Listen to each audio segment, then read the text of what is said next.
This is the legendary A5 Miyazaki Wagyu. Let's make it fancy. Make it fancy. We're going to make it with 3 budgets in mind. For the first one, we're going to score the meat and give it a light torch. We'll grab about 13 grams of rice, fake wasabi, squeeze, rotate, squeeze.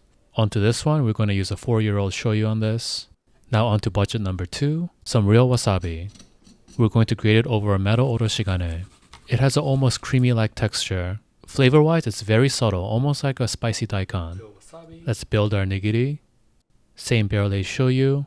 Next, we have the caviar.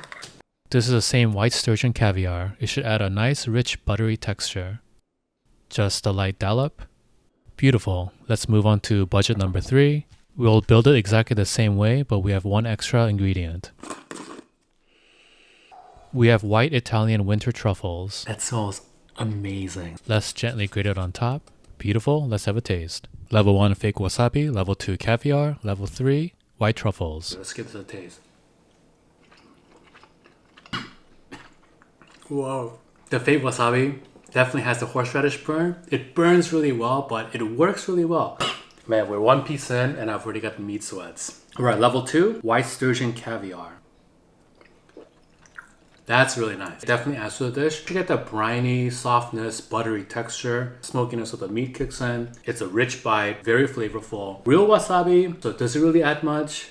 Sweetness there, that's really mellow. I like that. The most expensive bite.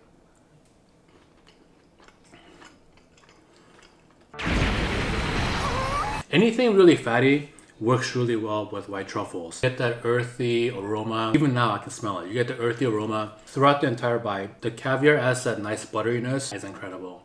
I did use the barrel-aged shoyu in all of them, the soy sauce. It has a little bit of sweetness. It's also thick, so it kind of coats your mouth as well. Provides a nice salinity this dish needs. Alright, thanks.